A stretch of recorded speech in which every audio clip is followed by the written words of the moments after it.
മലപ്പുറത്തും പൊന്നാനിയിലും വോട്ട് കൂടാത്തപ്പോൾ തൃശ്ശൂരിൽ മാത്രം വലിയ രീതിയിൽ വോട്ട് കൂടി.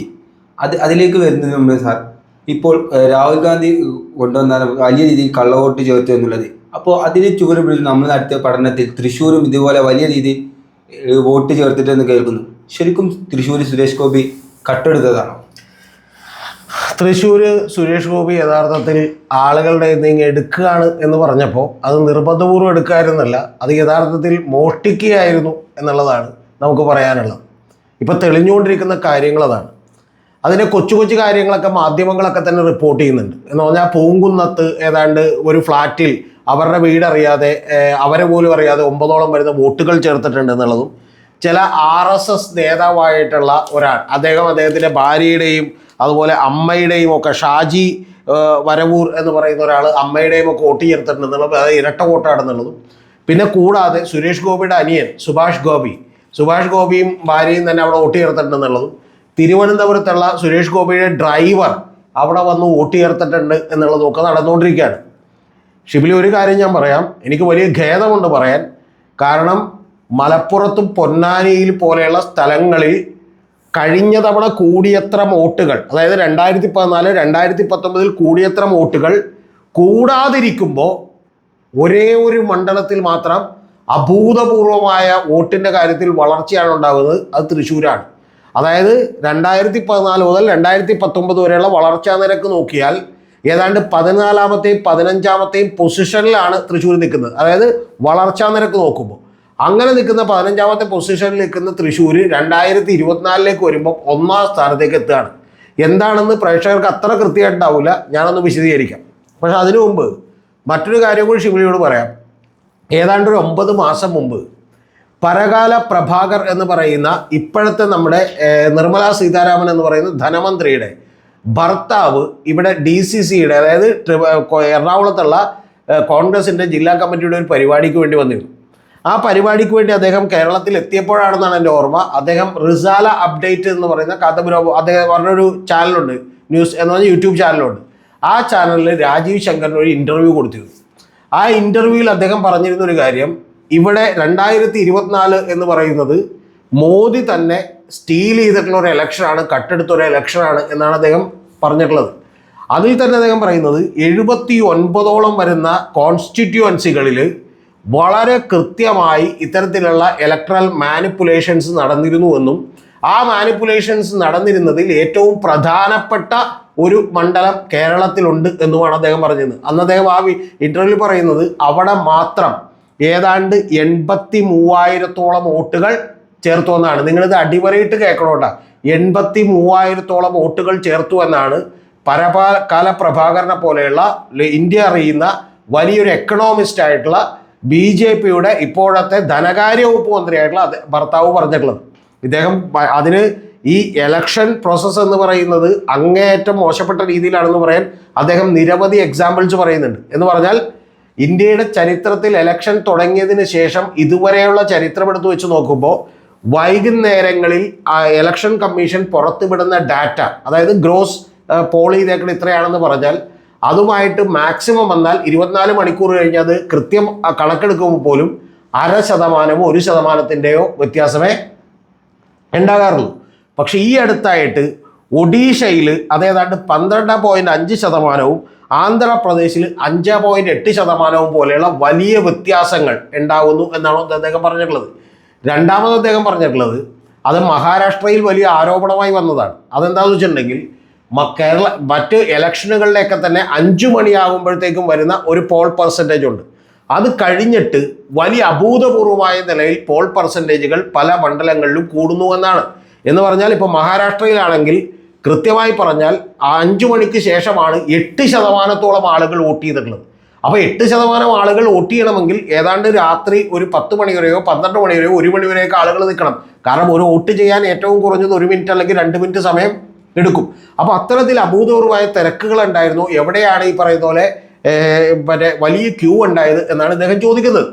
അപ്പോൾ ആ ചോദ്യങ്ങളൊക്കെ എന്നെപ്പോലെയുള്ള ആളുകൾ ആ സമയത്ത് ഞാൻ ആ രാജീവ് ശങ്കറിനും ഈ പരകാല പ്രഭാകറുമായിട്ടുള്ള ഇൻ്റർവ്യൂ അടക്കം കേട്ടിട്ട് പോലും ഒന്ന് പരിശോധിക്കാതെ വിട്ടുപോയി എന്നുള്ളതൊരു യാഥാർത്ഥ്യമാണ്. അതുകൊണ്ട് ഞാൻ പറയുന്നത് അന്ന് അദ്ദേഹം പറയുമ്പോൾ നമ്മളിത് വളരെ ഗൗരവത്തിൽ ശ്രദ്ധിക്കേണ്ടതായിരുന്നു എന്നുള്ളതാണ്. അതിലാണ് അദ്ദേഹം ഒരു പരാമർശം നടത്തിയത്. 83,000-ഓളം വരുന്ന വോട്ടുകൾ കേരളത്തിലെ ഒരു മണ്ഡലത്തിൽ ചേർത്തു എന്ന് പറഞ്ഞിട്ടുള്ളത്. ആ മണ്ഡലത്തിൻ്റെ പേരാണ് തൃശ്ശൂർ എന്ന് പറയുന്നത്. ഞാൻ ആ തൃശ്ശൂരേക്ക് വേണ്ടി ഇലക്ഷൻ പ്രെഡിക്റ്റ് ചെയ്യുമ്പോൾ ഞാൻ പറഞ്ഞിരുന്നത് സുരേഷ് ഗോപി അവിടെ ജയിക്കില്ല എന്നാണ്. പക്ഷേ സുരേഷ് ഗോപി ജയിക്കില്ല എന്ന് പറയുമ്പോൾ എൻ്റെ പല സുഹൃത്തുക്കൾ, ബാംഗ്ലൂരിൽ നിന്നുള്ള ആളുകൾ, BJPയുമായി വലിയ ബന്ധമുള്ള ആളുകൾ, അവരൊക്കെ തന്നെ എന്നോട് അസന്നിഗ്ധമായി ഒരു 8 മാസം മുമ്പും 6 മാസം മുമ്പും 3 മാസം മുമ്പൊക്കെ കൃത്യമായി പറഞ്ഞിരുന്നത് ഞങ്ങൾ ഉറപ്പായിട്ടും അവിടെ ജയിക്കുമെന്നാണ്. എവിടെ? തൃശ്ശൂർ എന്ന് പറയുന്ന ഒറ്റ മണ്ഡലത്തിൽ മാത്രം. അപ്പോൾ അതിനുശേഷമാണ് തൃശ്ശൂർ പൂരം കലങ്ങുന്നത്. അതിന് മുമ്പാണ് നമ്മൾ അറിയേണ്ടത് ദല്ലാൽ നന്ദകുമാർ വരുന്നത് വെല്ലുവിളിച്ചുകൊണ്ട് നമ്മളോടൊരു കാര്യം പറഞ്ഞു. ദല്ലാൽ നന്ദകുമാർ, നിങ്ങൾ വേണമെങ്കിൽ നോക്കിക്കോ, ഉറപ്പായിട്ടും തൃശ്ശൂർ സുരേഷ് ഗോപി ജയിക്കും. കാരണം അത് പിണറായി വിജയനും CPM-ഉമായിട്ട് ഉണ്ടാക്കിയിട്ടുള്ള ഡീലാണെന്നാണ്. ആ ഡീലിൻ്റെ ഭാഗമാണോ ഇല്ലെന്ന് അറിയില്ല ഷിബിലി. നമ്മളെ കുറച്ച് സ്റ്റാറ്റിസ്റ്റിക്സ് ഞാൻ പറയാം. കുറച്ചൊന്ന് ശ്രദ്ധിച്ചില്ലെങ്കിൽ മാത്രമേ മനസ്സിലാക്കാൻ പറ്റുള്ളൂ. കാരണം അല്ലാന്നുണ്ടെങ്കിൽ പെട്ടെന്ന് അങ്ങോട്ട് നമുക്ക് കയറി ക്ലിക്കാവില്ല. ഞാനൊരു ഉദാഹരണം പറയാം നിങ്ങളോട്. അതായത് 2014 മുതൽ 2019 വരെ കേരളത്തിൻ്റെ വോട്ടുകൾ എന്ന് പറയുന്നത് 2,43,14,065 വോട്ടുകളാണ് 2014 ലോക്സഭയിൽ ആകെ ഉണ്ടായിരുന്നത്. അതിൽ നിന്ന് 2019 വരുമ്പോൾ വോട്ടുകൾ 2,62,04,836 കൂടുന്നുണ്ട്. എന്ന് പറഞ്ഞാൽ 18,90,771 വോട്ടുകളിലേക്ക് എന്ത് ചെയ്ത് വർധനവുണ്ട്. അതായത് 7.78% വർധനവുണ്ട്.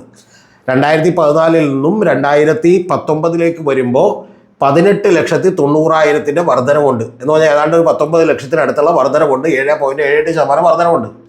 പക്ഷേ 2019 കഴിഞ്ഞ് 2024 വരുമ്പോൾ അത്രയും വർധന നമ്മുടെ വോട്ടിൽ ഉണ്ടായിട്ടില്ല.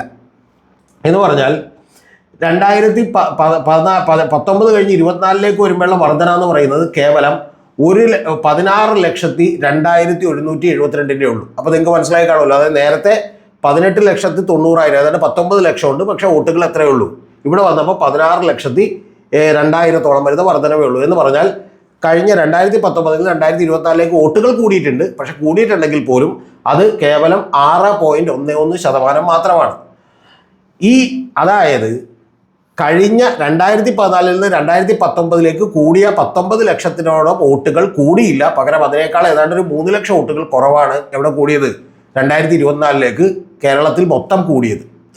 ആ കേരളത്തിൽ മൊത്തം കൂടിയപ്പോൾ മിക്ക മണ്ഡലങ്ങളിലും തന്നെ കഴിഞ്ഞ തവണ വർദ്ധിച്ചത്രയും വോട്ടുകൾ വർദ്ധിച്ചില്ല.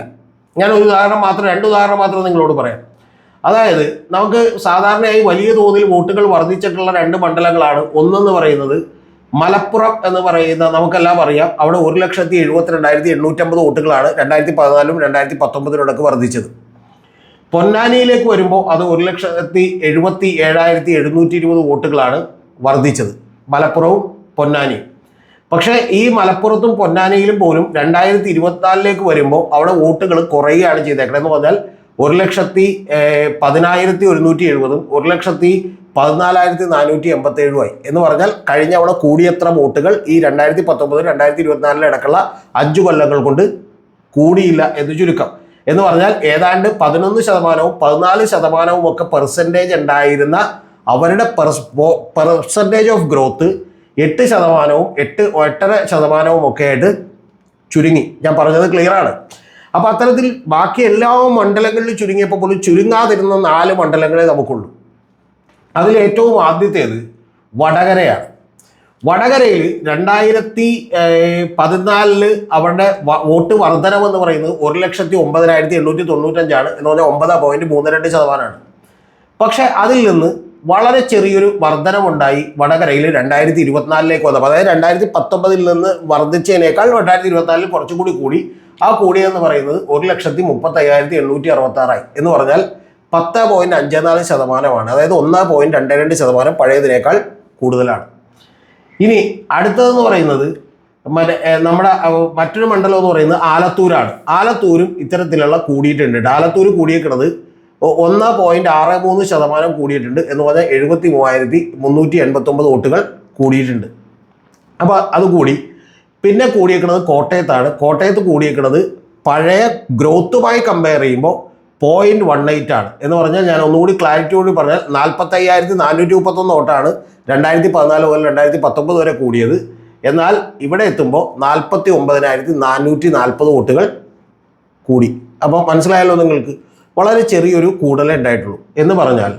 പക്ഷെ തൃശ്ശൂർ എന്ന് പറയുന്ന ലോക്സഭാ മണ്ഡലത്തിലേക്ക് എത്തുമ്പോൾ നമ്മൾ കാണുന്ന അഭൂതപൂർവമായ വളർച്ചയാണ് ഈ വോട്ട് കൂടലിൻ്റെ പ്രതിഭാസത്തിൽ. 2014 മുതൽ 2019 വരെ അവിടെ കൂടിയത് 62,179 വോട്ടുകളാണ്. 4.83% വോട്ടുകളാണ് കൂടിയതെങ്കിൽ ഇവിടെ 2024 വരുമ്പോൾ നമ്മൾ കാണുന്നത് 4.88 നിന്ന് 10.99, അതായത് 6% വ്യത്യാസമാണ് ഗ്രോത്ത് പെർസെൻറ്റേജിന്. അതായത് 1,46,673 വോട്ടുകളാണ് കൂടിയത് എന്ന് പറഞ്ഞാൽ, വളരെ ലളിതമായി നിങ്ങളോട് പറഞ്ഞാൽ 2014 മുതൽ 2019 വരെ കൂടിയ വോട്ടുകളും 2019 മുതൽ 2024 വരെ കൂടിയ വോട്ടുകളും തമ്മിൽ ഞാൻ ഒന്നുകൂടി ക്ലാരിറ്റിയോട് പറഞ്ഞാൽ 1,09,895 വോട്ടുകളാണ് 2014 മുതൽ 2019 വരെ വടകരയിൽ കൂടിയതെങ്കിൽ അത് 1,35,866 എന്ന് പറഞ്ഞാൽ 25,870 വോട്ടുകൾ കൂടി. വടകരയിൽ 25,870 വോട്ടുകൾ കൂടി. പഴയ കൂടുതലും പുതിയ കൂടുതലുമായിട്ട് എടുത്തു വെച്ചാൽ.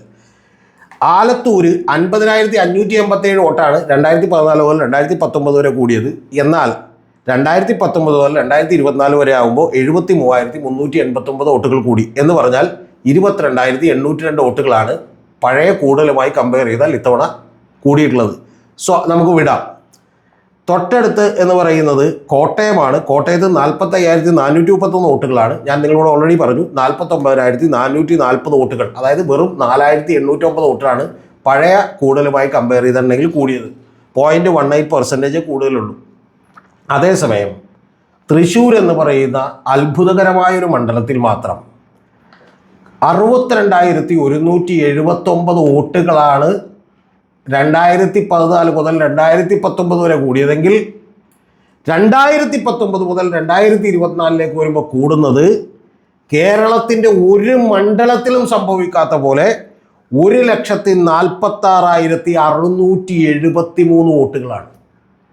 എന്ന് പറഞ്ഞാൽ ബാക്കി 4 മണ്ഡലങ്ങളിലെ ആകെ പഴയതിനേക്കാൾ വളർച്ചാ നിരക്ക് കൂടിയിട്ടുള്ളൂ. ആ കൂടിയതെല്ലാം ഒന്ന് 25,871, ഒന്ന് 22,802, ഒന്ന് ആലത്തൂര് കോട്ടയത്ത് 4,009, മറ്റ് 2 നിങ്ങൾക്കറിയാമല്ലോ, ഒന്ന് ആലത്തൂരും ഒന്ന് വടകരയുമാണ്. എന്നാൽ തൃശ്ശൂരേക്ക് വരുമ്പോൾ കൂടിയ വോട്ടുകൾ എത്രയാണെന്നറിയാമോ?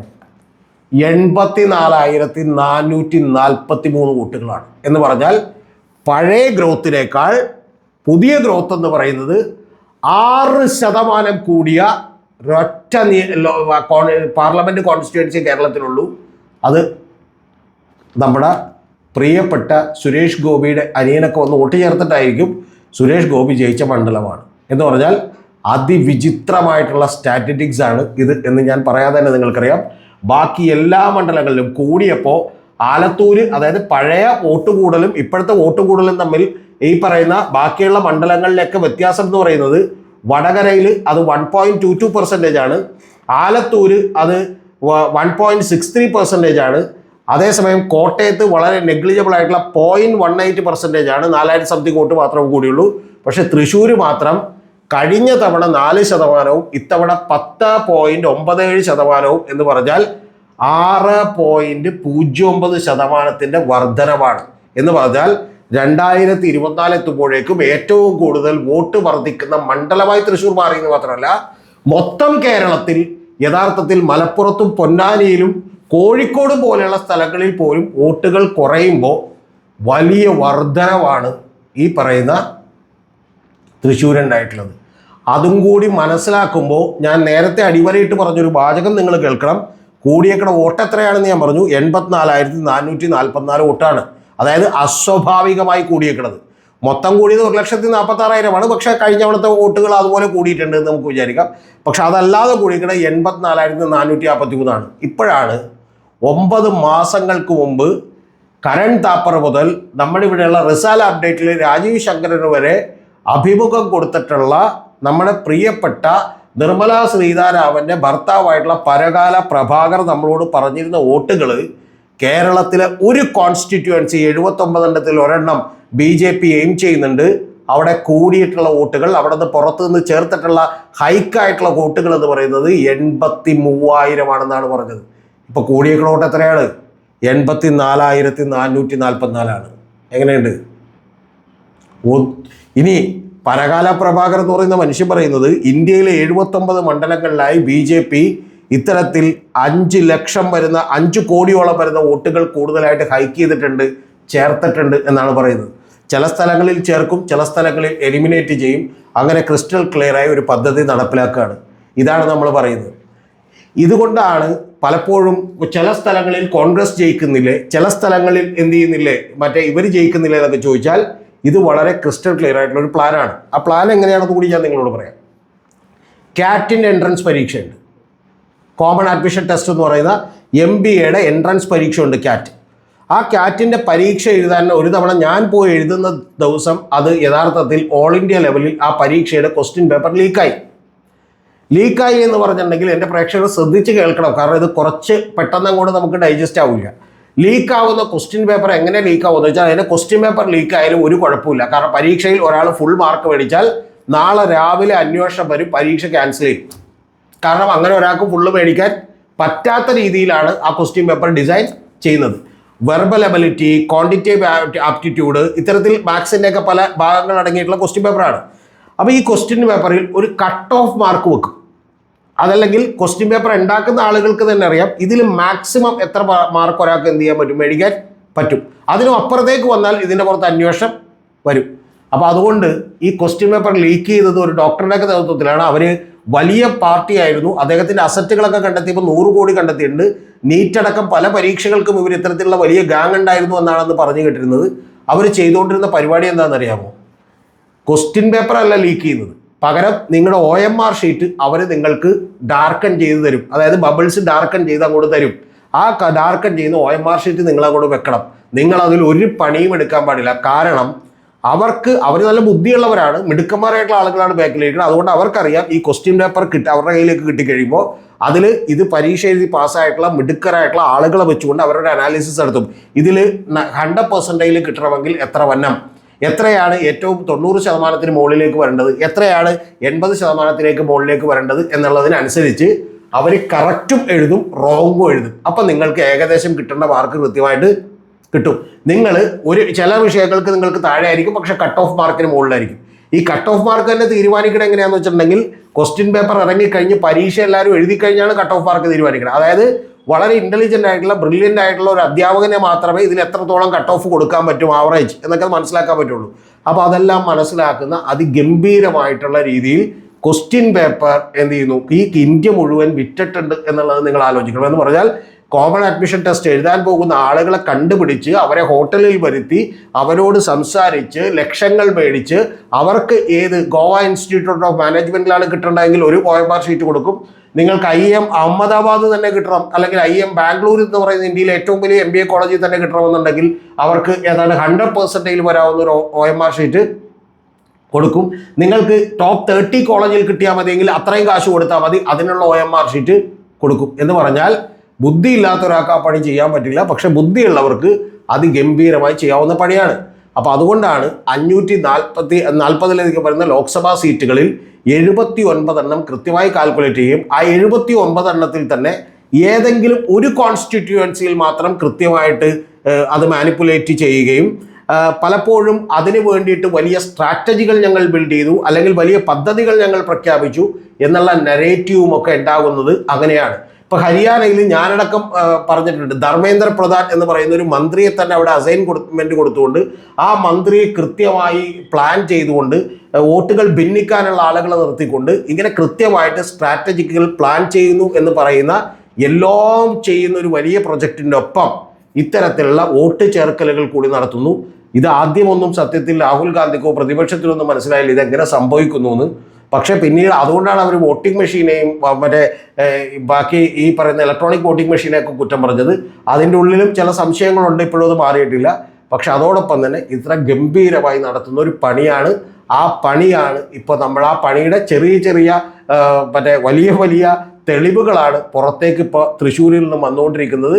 ഇതാണ് യഥാർത്ഥത്തിൽ സംഭവിച്ചത്. 75,000 വോട്ട് മേടിച്ച് സുരേഷ് ഗോപിയോടെ ജയിക്കുമ്പോൾ അവിടെ ഏതാണ്ട് 85,000-ലധികം വരുന്ന വോട്ടുകൾ വളരെ അനിതസാധാരണമായ നിലയിൽ വലിയ ഹൈക്ക് ആ മണ്ഡലത്തിൽ മാത്രമുണ്ടായിരുന്നുവെന്നും കേരളത്തിലെ മൊത്തം ഗ്രോത്തിൻ്റെ പെർസെൻറ്റേജിൽ, അതായത് കഴിഞ്ഞ തവണ 7.78% കൂടിയപ്പോൾ ഇത്തവണ 6.11 മാറിയപ്പോൾ ആ ഗ്രോത്തുകൾ 1.66% കുറഞ്ഞപ്പോൾ പക്ഷേ 4 മണ്ഡലങ്ങളിൽ മാത്രം കൂടുകയും 4 മണ്ഡലങ്ങളിൽ അത് 2% താഴെ മാത്രം നിൽക്കുകയും അതേസമയം 6% വ്യത്യാസത്തോടുകൂടി തൃശ്ശൂര് വളർന്നങ്ങോട്ട് പന്തലിക്കുകയും വളർന്നു വലുതാകുകയും ഏറ്റവും കൂടുതൽ ആളുകൾ വോട്ട് ചെയ്യുന്ന മണ്ഡലങ്ങളിലൊന്നായി തൃശ്ശൂർ മാറുകയും ചെയ്തത് അത്ഭുതകരമായ കാര്യമാണ്.